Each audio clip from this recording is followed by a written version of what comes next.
Hello everyone, this is Shaikh Noman. आप देख रहे हैं star news express. All India Majlis Ittehadul Muslimeen के सदर असदुद्दीन ओवैसी ने इतवार के रोज़ गैंगस्टर से सियासतदान बने अतीक अहमद और उनके भाई अशरफ के कत्ल वाक़े पर उत्तर प्रदेश की हुक्मरान जमात बीजेपी को सख्त तनकीद का निशाना बनाया और इस वाक़े के लिए वज़ीर आला योगी आदित्यनाथ से इस्तीफ़े का मुतालबा करते हुए इस मसले की सुप्रीम कोर्ट की निगरानी में तहक़ीक़ात पर जोर दिया। उन्होंने इल्ज़ाम आयद किया है कि बीजेपी उत्तर प्रदेश में रूल बाई गन से हुकूमत चला रही है और यूपी में कानून की कोई हुक्मरानी नहीं है। साल 2017 में बीजेपी के बरसर इख्तिदार आने के बाद यहाँ इस तरह के वाक़यात मुसलसल पेश आ रहे हैं। तेलंगाना के वजीर कमलाकर हादसे में महफूज, पार्टी इजलास में स्टेज हो गया मुनहदिम। तेलंगाना के वजीर सिविल सप्लाई जी कमलाकर एक हादसे में बाल बाल बच गए। करीमनगर जिले के चीलबुतपुर में मुनक़िदा पार्टी के इजलास में स्टेज अचानक मुनहदिम हो गया, जिसकी वजह से वजीर कमलाकर व दीगर BRS लीडर स्टेज के दरमियान फंस गए।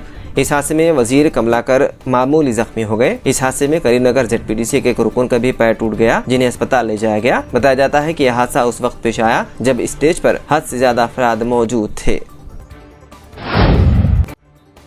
तेलंगाना के वज़ीर सेहत टी हरीश राव ने ऐलान किया है कि आइंदा माह यानी मई से डिस्ट्रिक्ट मेडिकल कॉलेजों में डायलिसिस की सहूलत और कीमोथेरेपी खिदमत फराहम की जाएंगी। इब्तिदाई तौर पर ये खिदमत 6 जिले मेडिकल कॉलेजों में दस्तियाब कराई जाएंगी। उन्होंने कहा कि जल्द ही डिस्ट्रिक्ट मेडिकल कॉलेजों में रेडियोथेरेपी की खिदमत भी दस्तियाब कराई जाएगी। उन्होंने कहा कि आवाम को अपना तर्ज ज़िंदगी बदलना चाहिए और जंक फूड खाने से गुरेज करना चाहिए। इस सिलसिले में आवाम में शऊर बेदार करना चाहिए।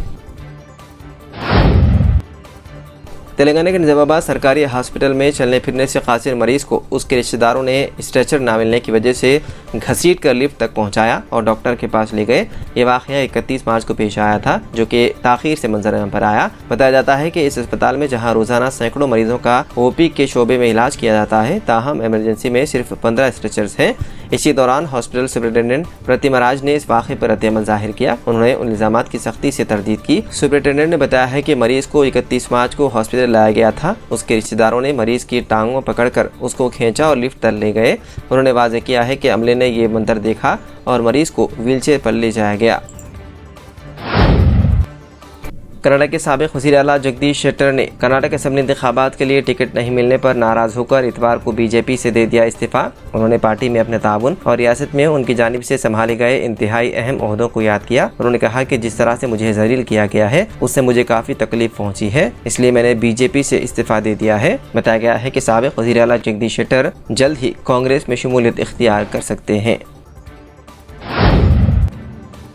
दिल्ली शराब पॉलिसी के मुबैना घोटाले मामले में अरविंद केजरीवाल को CBI ने पूछताछ के लिए किया तलब। केजरीवाल CBI के दफ्तर में पेश हुए। वहीं दूसरी तरफ आम आदमी पार्टी के कारकुनान ने इस कार्रवाई के खिलाफ एहतजाज किया। देर असना आम आदमी पार्टी के कई अरकान असेंबली समेत मुतादिद कारकुनान को ले लिया गया हिरासत में।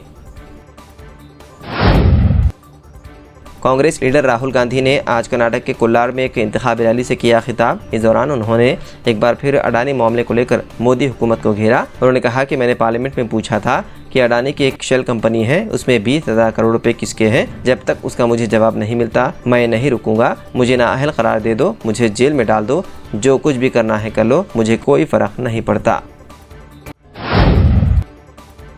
वज़ीर-ए-आज़म नरेंद्र मोदी के खिलाफ साबिक़ गवर्नर सत्यपाल मलिक ने लगाए संगीन इल्ज़ामात। जम्मू कश्मीर के साबिक़ गवर्नर सत्यपाल मलिक ने दावा किया है कि वो 14 फरवरी 2019 को पुलवामा हमले के बाद, जिसमें CRPF के 40 जवान हलाक हुए थे, वज़ीर-ए-आज़म मोदी के साथ रब्त में थे और वज़ीर-ए-आज़म ने उनसे कहा था कि वो चंद गलतियों पर खामोश रहें जिनकी उन्होंने निशानदही की थी। साबिक़ गवर्नर सत्यपाल मलिक ने एक इंटरव्यू में दावा किया है कि वज़ारत दाखिला ने CRPF को 5 तैयारी देने से इनकार कर दिया था, जिसकी उसने दरख्वास्त की थी ताकि अपने जवानों को मुंतकिल कर सके। उन्होंने कहा कि मैंने ये बात उसी रोज़ वज़ीर-ए-आज़म मोदी को बताई कि यह हमारी गलती से हुआ है, अगर हम तैयारी दे देते तो ये नहीं होता। उन्होंने मुझसे कहा था अब तुम चुप रहो।